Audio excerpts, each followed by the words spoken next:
Hi, this is Alimayo Arango of littleguy.cgi.com, and today I'm going to show you a couple of ways of having vehicles land from the air. I'm going to show you how to use empties to make the process easier. So let's get started. Okay, if this is your first time in Blender, I recommend you go to File, User Preferences, go to Input, and then choose Select with left click. Blender's default select is with right click, and this may confuse you if you're coming from Adobe or other 3D programs.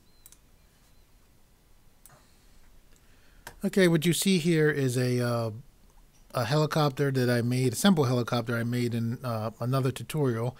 And this is going to be the first vehicle I'm going to show you how to have this thing land. So I'm going to click here. I'm going to turn off this grid floor. The first thing we're going to do, since this is a helicopter, is we're going to have this blade spin right here. So when I click on the model, you can see that it is, one single object. So what we're going to do is separate this helicopter blade and have this spin. Okay, so the first thing we're going to do in having this helicopter blade spin is we're going to go from object mode to edit mode. So we're going to click here to go to edit mode. If you're wondering what these purplish lines are here, those are edge crease lines, and if these are distracting to you and you want to get rid of these, you can just click here, creases, and it turns those off. Okay, so here we are in edit mode, and what we want to do is we're going to press Z, and then we're going to select wireframe, and then what you're going to do is you're going to I'm actually going to hit A to deselect there. You're going to hold Control and then hold your right mouse button. This allows you to do a lasso select, and you're going to drag a lasso all the way around here, and it looks like we got most of them. I'm going to change this from vertice select to face select, so we need to get this little bit right here. So what we're going to do is hit B for box select now, and just grab right there. Oh, okay, fine, it's trying to resist me. So what we're going to do is we're going to click here. This is another way you can go back and forth between solid and wire. So we'll click solid. Now we're going to press C for paint select and just paint to select this right here. I'm holding the middle mouse button to turn, pressing C again. Then I would just right click to get out of C. Okay, so now we have that whole rotor part selected there. So what we're going to do now is we're going to press B, or sorry, we're going to press P, not B. P as in like paper. Okay, once you press that, your separate menu pops up. And then we're going to choose separate by selection. So now that we separated these helicopter blades, they are now considered a separate object. So even though we're still in edit mode, you can see, like here, you can see the different faces of this object that we're inside of. And because this is now a separate object, you can't see any edges, and you see that orange line going around the blades. So we're going to click here, go into object mode. And then we're going to select the helicopter blades, which are now a separate object. And to make sure that we're on the right things, it looks like cube.005 is the helicopter blades. You just select this I, and then now we know for sure, okay, that those are the helicopter blades. So we'll double click here, and we'll just rename these helicopter blades.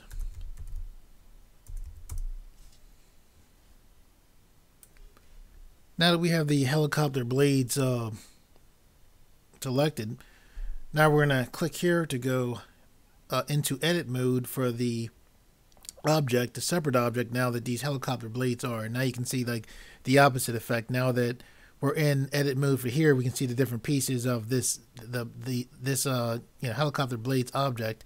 And because the helicopter is now a separate object, we can see it's, you can't see the detail. It's very similar looking to the plain floor. So anyway, the reason why we came in here is because we want to have the exact center of this helicopter blade. So I'm just going to zoom in, roll the middle mouse button. I'm holding shift and the middle mouse button to pan. And I'm going to go to vertice select, and I want to select this vertice directly in the center of the rotator blades. So you can see now it's selected. I'm going to press shift S. This brings up my snap to menu. And then I'm going to choose cursor to selected. So now the cursor is perfectly center on these helicopter blades. Okay, and since the reason that we came into edit mode was just to get this 3D cursor centered right there, we're going to click here, go back into object mode. And the reason why we wanted the 3D cursor to be here is because in Blender, objects tend to come in where your 3D cursor is at. So we want to bring the empty that we're going to use to have this helicopter blade spin directly in the center of this helicopter blade. If it's off center, the blades would probably wobble. So anyway, with the 3D cursor right there, what we're going to do is press Shift A, and we're going to go to empty, and then we're going to choose a cube for the empty display. And all an empty is an empty is a non-renderable object. Empties are extremely useful just for using them for handles, using them to do things like this, where we're going to make the empty spin and then attach the blades to the empty. So now that we have the empty in there, we're going to press S to scale on the Z-axis. Not that it matters too much. We're just changing the size of it. The size of this of us lowering the height of the empty isn't really going to affect the empty. I just did that just for the visual appeal of the empty, to have it closer to the height of the helicopter blade. Okay, so what we're going to do now is we're going to select the helicopter blade. We're going to hold shift. We're going to select the empty. And now with both of those selected, now before we move on, it's important that you select what you want to be parented to the empty. And empty is what we're going to use to control the motion of this helicopter blade. So basically, first you select what you want to be controlled by something else when you're parenting, in this case the empty, then you select that thing. So the order is important. So anyway, with the helicopter blade selected first, and then holding shift and then selecting the empty second, now we press Control P, and Control P brings up this set parent to object, and we want to choose object keep transform. Okay, so now that we have this helicopter blade parented to the empty, now we can just select the empty. I'm rolling the middle mouse button just to zoom out. And now if I press R to rotate on the Z axis, you can see the helicopter blade spins.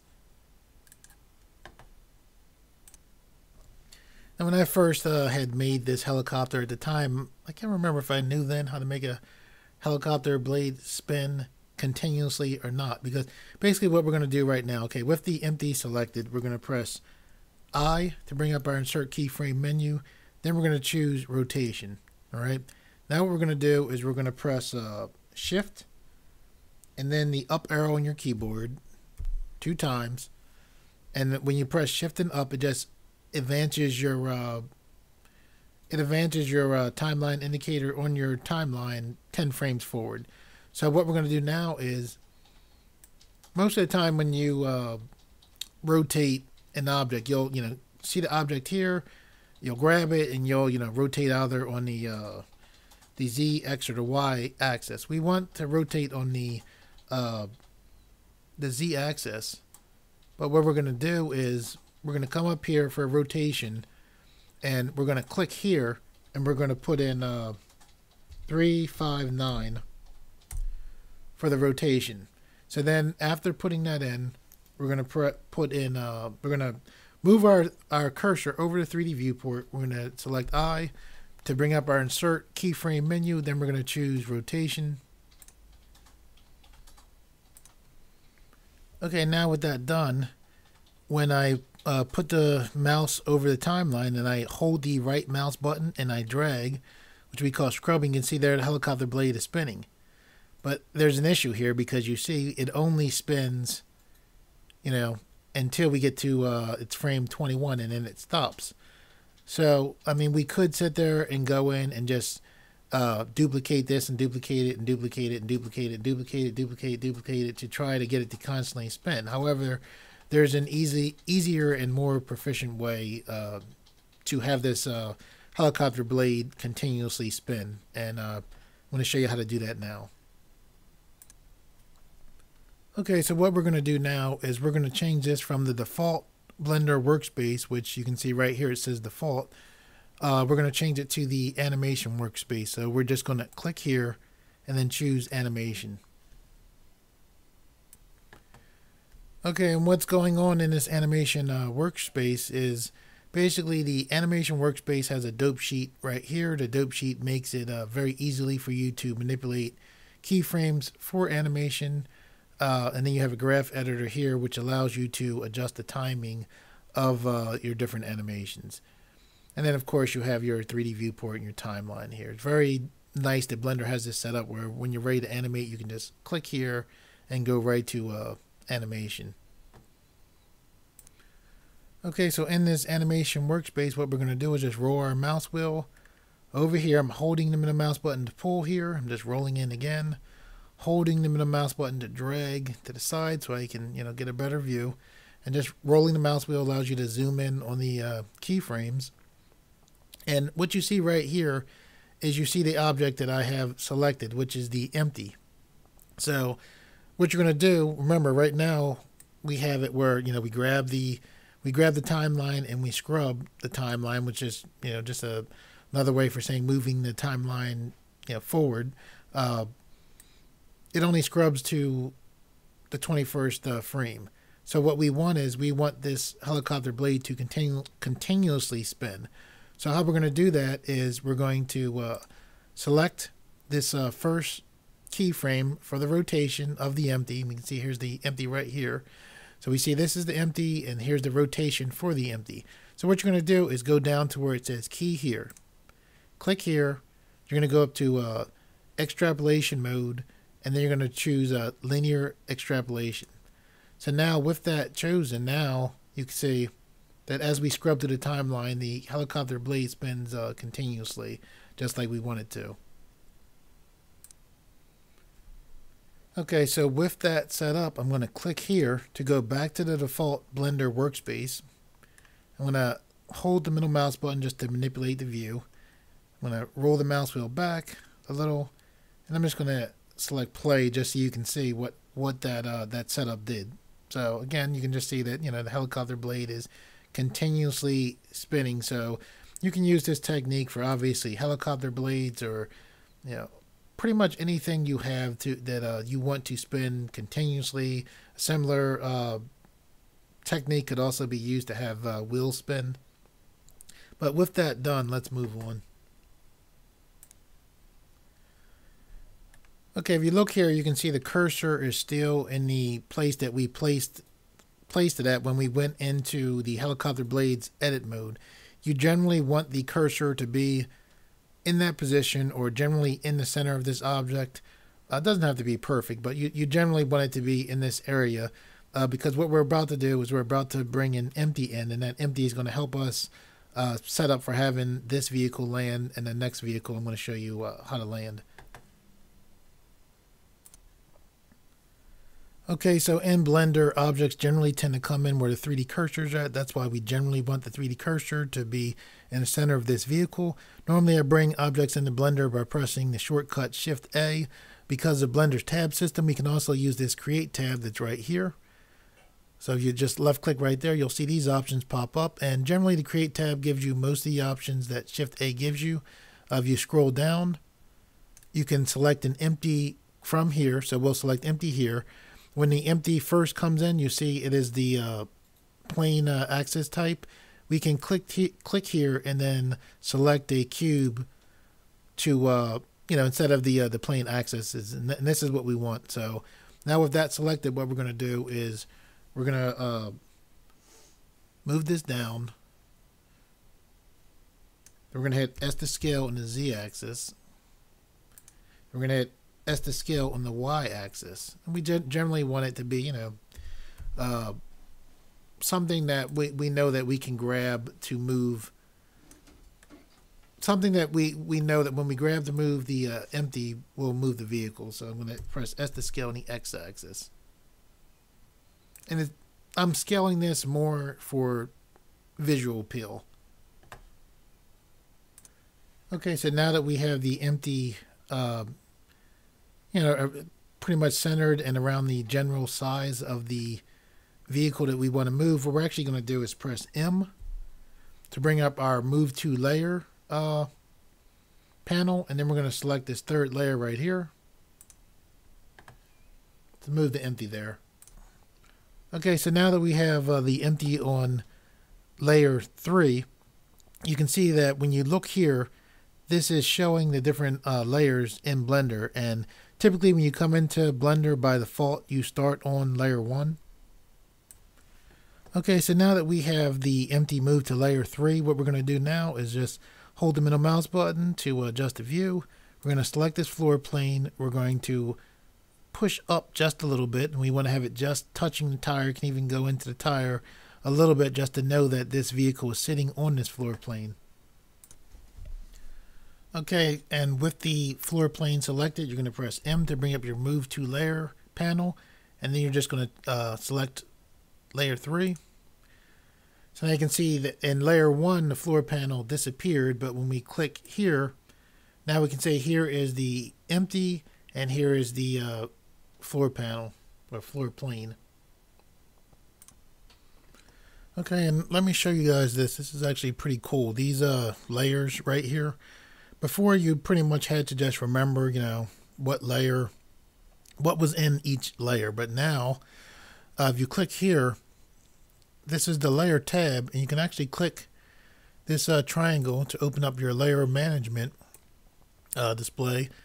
And here you can see, okay, we're in, we're in layer 3, and there we go. If you click the eye right here, like you'll see the things that are in layer 1. And what's very cool is, okay, we have our empty and our floor plane here. So right now we're going to select this empty right here, and we're going to name this the controller. All right. So now I'm going to come over to this layer panel, and I'm going to name this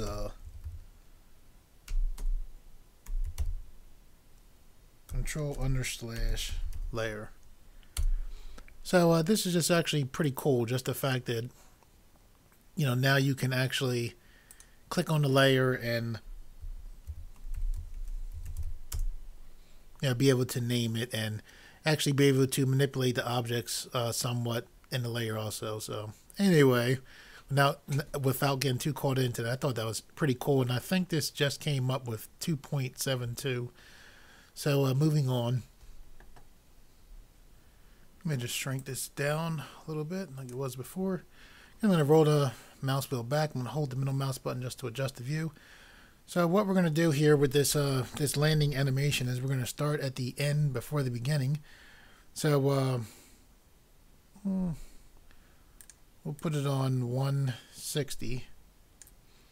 And what we're going to do with this empty selected, we're going to press I to open up our insert keyframe menu. Then we're going to choose the location rotation. Now what we're going to do is take this all the way back to the beginning, to frame 1. And we're just going to take our manipulator and move this up. And we're going to move this over here. I'm going to hold shift and the middle mouse button to pan. Let's make it a little bit higher, a little bit back, a little bit further. And now what we're going to do is we're going to press I to bring up our insert keyframe menu, and then choose location rotation again.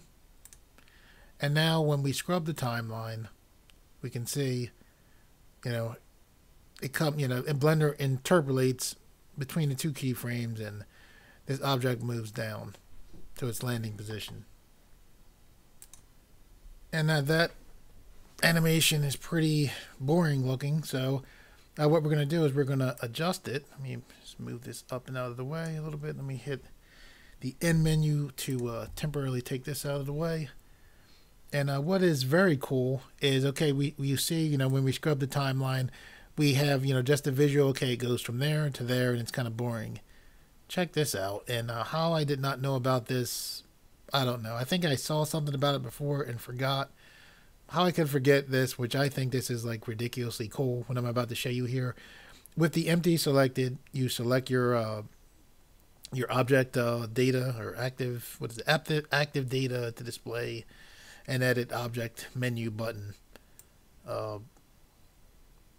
You come down here, you scroll this down. See this thing that says motion paths? Now what you do is you click here, and then basically you select this button that says calculate. Select, let me move this out of the way. You select, it says, calculate object paths, 1 to, start and 1 to end. We'll let it stay to default. We'll click OK. You see that right there? Blender just drew out a path so we can now see the motion, right? That nice boring line right there. So now what we'll do is we'll go about halfway and we'll take this up. We'll move it. Actually, we'll take it like this. We're going to press, take it about here. Take this up. We're just moving a minute later, bring this forward. I'm going to press I to bring up the insert keyframe menu. I'm going to choose location rotation again. I'm going to scrub this forward a little bit more to about 80. Take this up again, push this forward about to here. And then I'm going to press R to rotate on the x-axis. And then I'm going to press I to bring up the insert keyframe menu and then choose location rotation. Okay, now that we have that set up, we can go back over to our motion paths, click update, and now Blender shows us an updated motion path of what's going on. So now when we scrub our timeline, now we can see how our vehicle is going to come in. I don't know. I think that is very, very, very cool, and I could see it being a huge help in the future. So anyway, we're going to take this, and I want this to stay up a little bit more. So I'm gonna choose R to rotate on the x-axis right here. Then I'm going to choose I to insert keyframe menu, choose location rotation.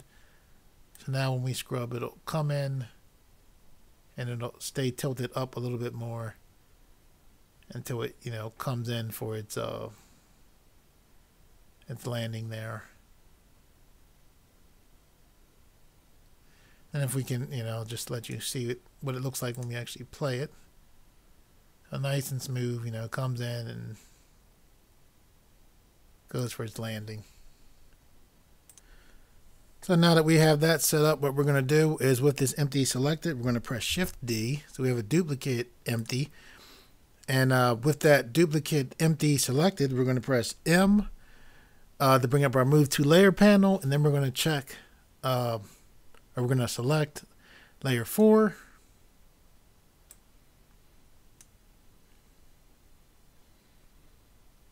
We'll go over here to our Layer 4 panel and change this to, oops,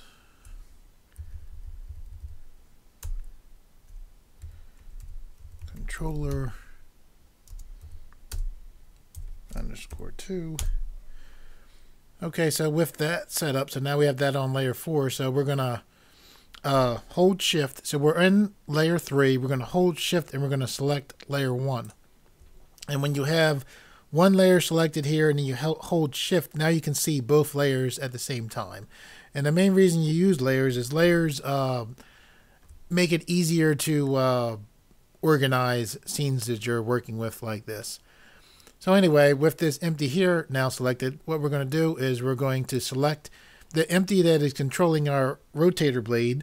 We select that first because we want this to be parented to this. So we want this to be the controller. So with the helicopter blade empty selected first, not the helicopter blade, but the helicopter empty that is controlling the blade, we hold Shift and we select this empty and we press Control P, which brings up our Set Parent To menu. Then we choose Object Keep Transform.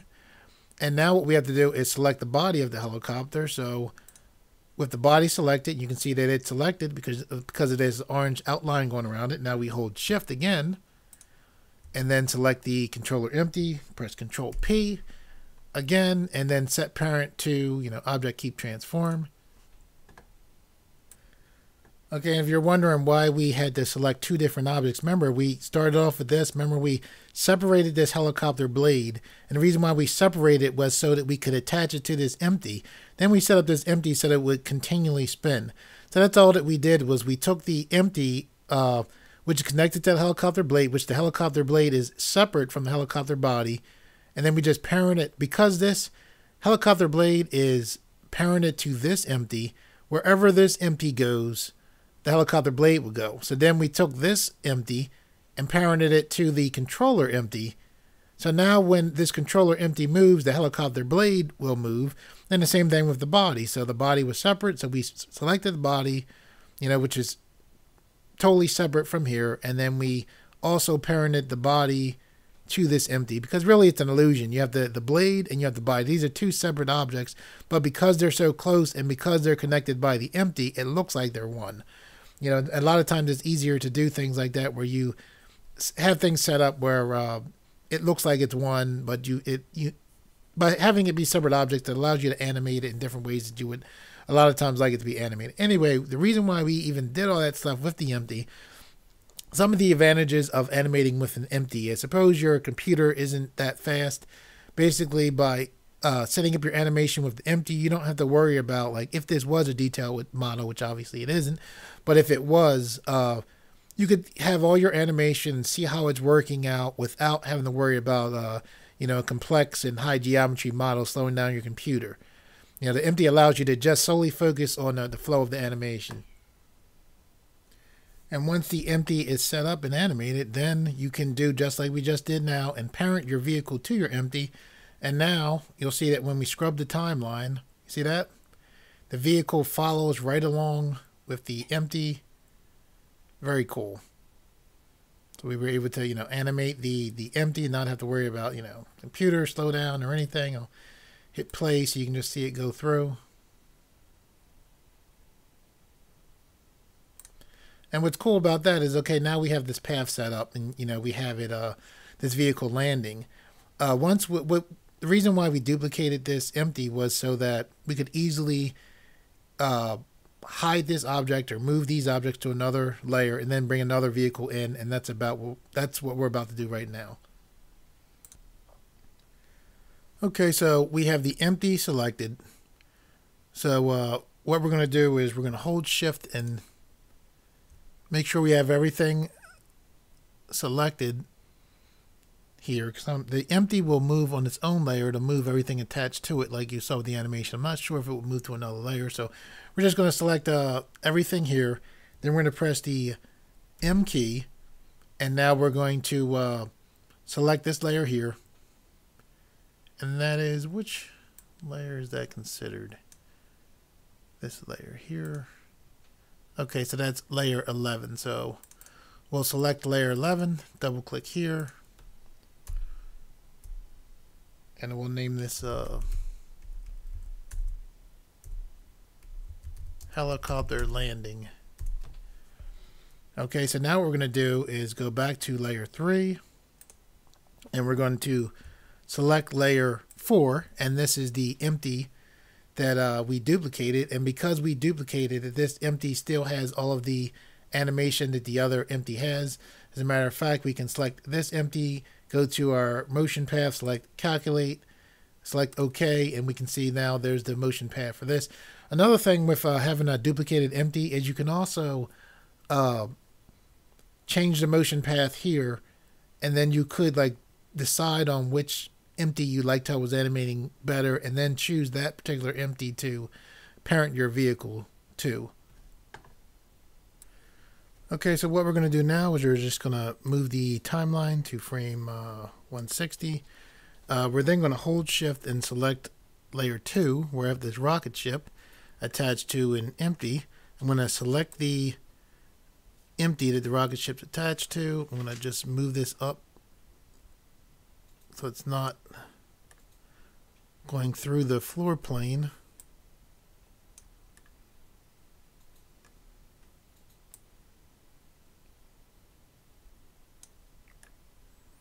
There we go. Okay, and now since we already have this rocket ship parented to this empty, now what we can do is I'm just going to hold shift and select the empty, the controller empty that we have the animation on, and then I'm going to press Control P to bring up our Set Parent To menu, and I'm going to choose Object Keep Transform. And when I'm going to roll my mouse wheel back, and now you see that when we go back through the timeline, you know, just like the helicopter. Now the rocket ship is parented to this empty. Since this is a rocket ship, I want to show you how to do this. So I'm going to take this back to frame. And we'll take it to right here. I want it there. And we'll take it right here. So we'll zoom in here. I'm going to hold shift and the middle mouse button to pan. Rolling the middle mouse button to zoom in. Holding the middle mouse button to turn. And what we're actually going to do is we're going to select the ship. We're going to click here to go into edit mode. And what I'm about to do here is I'm just setting up to parent or I'm just setting up to bring the cursor in right to here. So what we're going to do is go to edge select. I'm going to hold alt. We're going to select here. I'm going to press shift S to bring up the snap to menu. We're going to choose cursor to selected. Now the cursor is right there. Remember where the cursor is at is where objects tend to come into inside of Blender. So now what we're going to do is we're going to go back into object mode. We just went to edit mode just to put the cursor there so we could snap it right to there. We're going to choose shift A. We're going to go to mesh and we're going to bring in a UV sphere. Now we're going to click where it's selected on the UV sphere. We're going to click here, go back into edit mode, and I'm just going to hit S to scale. We're just going to shrink this down some like that, and that is good right there. We're going to click here, go back to object mode. So now that we're back in object mode, one of the many cool things that Blender does is Blender makes it very easy for you to generate smoke. So with this UV sphere selected, you're just going to go to object. You're going to go up to where it says quick effects, and then you're going to choose quick smoke. Okay, so what that actually did is when we hit play, Blender just automatically put in quick settings to have this object generate smoke. And what this cube here is, this is what's called a domain, and this is basically how Blender calculates the smoke. So what we want is we want to take this domain. It's already selected, so we're going to push this domain down, right, to about here. So we have our sphere still in the domain, but we have the sphere towards the top of the domain. So what we're going to do is we're going to press S to scale to make this domain bigger. Left click to lock in. Then we're going to push this down again so that the domain is so that the sphere is next to the top of the domain. We're going to press S to scale, make the domain a little bit bigger. Push this down again, because we want the sphere to be at the top of the domain. That looks good. Okay, so now that we have that done, what we need to do is to select this sphere, and then we are going to hold shift. We're going to select the controller empty. We're going to press Control P. Our set parent to menu pops up. We're going to choose object keep transform. We're now also going to choose this domain. We're going to left click here to select it. We're going to hold shift. I'm just rolling my middle mouse button to zoom in. And while holding shift, I'm selecting the controller empty. Then I'm going to press Control P. Brings up the set parent to menu, and we're going to choose object keep transform. So now with that done, if I take this back to the beginning of the animation and I hit play, you can see a little bit of smoke coming out there, which we're glad that it's smoking, but that's not the effect that we want, so we're going to change that now. So basically what's going on with this smoke is the smoke is rising up. When you do quick effects in Blender, the smoke is generally set to so that the smoke rises. We want this smoke to shoot down. It's actually not difficult to change it to do that. I'm rolling my mouse wheel in, and sometimes you roll your mouse wheel in Blender, it'll slow down some. I don't know why it does that, but if it does it, if you hit the period key and your number pad key, it'll reset your ability to roll your mouse in quickly. Anyway, we're going to select a sphere, right? Okay, so you can see it highlighted there, so it's selected. Now you're going to go here. You can hover your mouse over your toolbar here and just roll your mouse wheel until you see your physics button. Click here, and basically what you see is you'll see these are the settings that by choosing quick smoke blender set up for us. So to make this smoke shoot down, this is the thing that we have to deal with. So right now it's on temperature 1.0. We're gonna click here and put negative 2.8. I'm just gonna click out here. Okay, so now that we have that set up, if you look here, you can see here's the smoke color. The smoke color is gray, which would make the smoke hard to see since our objects are gray and our background is gray. So we're going to click here. We're going to scroll down till this is almost black. Okay, now with those settings set up, when we click play, you can see that the smoke is emitting downward just like how we want it to. However, if you look here, you can see that the smoke is passing right through the floor here, and we don't want that, so I'm going to show you how to set that up right now. Okay, so there's actually going to be a couple things we're going to do. We're going to click here, we're going to go back to animation. We're going to select the last keyframe of the empty, and we're actually I'm going to hold the middle mouse button and pan, and you can see the keyframe numbers here, 150, 200. What we're going to do is with this selected, we're going to press G, and we're going to pull this almost to 250. And it's just because I want it to descend slower. So by pulling this keyframe back, as it comes in, it will descend slower. So if I scrub my timeline, you can see that it's descending a lot slower. I also want its angle to be more pointed down. So one of the nice things about this motion path is we can see that here's our frame 111 is where we have this rotation that I set up, and I actually want to change that. So we'll go to frame 111. You can see that right here. And what I'm actually going to do is I'm going to zoom in. I'm going to hold shift and the middle mouse button. I'm going to select the main empty that's controlling everything. Zoom in a little bit more, which is this one right here. And with the controller that is controlling the controller empty that is controlling the rocket ship, what I'm going to do is I'm actually going to press Alt R. Now what that did was that reset the animation there for this empty. That's why it jumped. So I pressed Alt R, and it basically reset or took off the rotation off of this empty.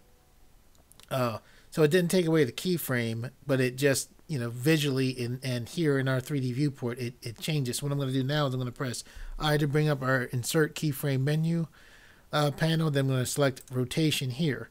So now when we scrub to the timeline, it should, that's how I want it. So now it's coming in, it's descending slower, and as it's descending down, we don't have it, rotating this way more. And the reason why I wanted that is I wanted you to be able to see the effect of the smoke as it hits the ground. Okay, so we're going to rewind this and play through it one time so you can see the smoke's coming out there. And then it's going through the ground plane. So we're going to pause it, go back. I'm going to hold shift and the middle mouse button to pan. I'm actually going to select this domain, press S to scale, and this shouldn't affect, it won't affect its placement or its parenting to the empty. I just wanted to increase this so that you could see. I'm going to hit S to scale on the Z-axis. It has to be, the domain has to be in a position where the emitter, which is the UV sphere, is inside of the domain, or you won't see smoke. There we go. I just wanted to adjust it so that the smoke would have room to spread out. And now I'm just holding my middle mouse button. Now I'm just looking to make sure that it is where it's supposed to be, that the emitter is at the top of this domain, and it is. Okay, now I'm going to roll my mouse wheel back. And what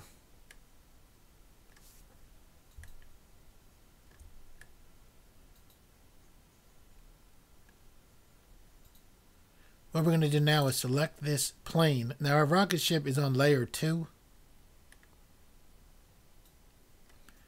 And I believe for smoke collision to work right, the domain or the plane or whatever object you're interacting with the smoke has to be on the same layer. So right now I believe this plane is on layer 3. So what we're going to do is with this plane selected, we're going to press M, and then we're going to choose layer 2. Okay, so now what we're going to do is I believe that for the smoke to interact with an object, the object has to be on the same layer that it's on. So I'm just going to hover my mouse wheel right here. I'm just going to roll my mouse wheel to see the layer panel. I'm going to select this plane here. I'm going to press M, and then I'm going to select layer 2. So now it's in layer 2 with the rocket ship and the the emitter and the smoke domain. Okay, so with that selected, now we're going to go to we're going to hover our mouse right here, roll the mouse wheel. We're going to select physics. Let me move this aside a little bit. We're going to select physics, and typically when you're dealing with objects colliding with other objects, you'll go to physics and go to collision here. You're not going to do that in this case. In this case, what you're going to do is go to smoke with the plane selected, and then you're going to look in the smoke menu panel, and you're going to choose collision from here. Okay, and one other setting that we're going to adjust is we're going to click our domain, we're going to scroll down, and then we're going to select smoke high resolution. We're going to put a check mark right here. And now with that set up, we'll rewind here, click play.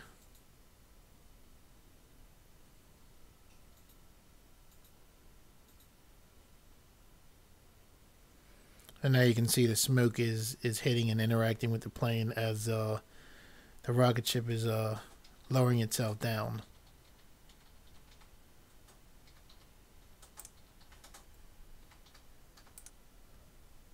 Okay, and just let me position this so you can see it at a different angle.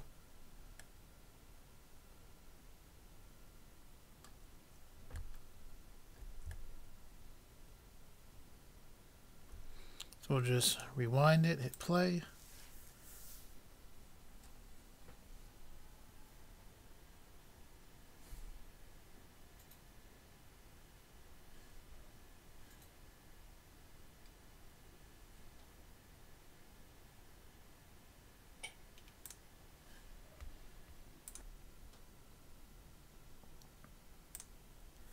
Okay guys, that's it for the tutorial.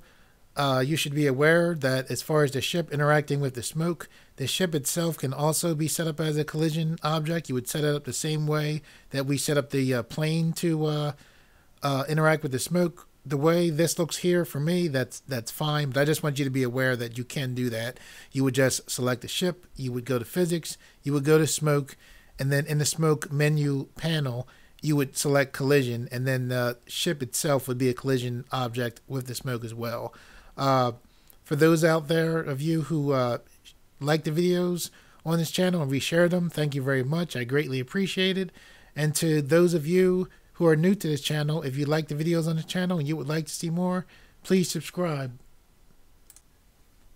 Also, I now have a donate button on my YouTube channel page. And if you find these tutorials especially helpful to you, I would ask that you consider donating to support my channel. It would just enable me to put more time into making tutorials, and any amount that you would consider donating to the channel would be greatly appreciated. As always, thank you for viewing, guys.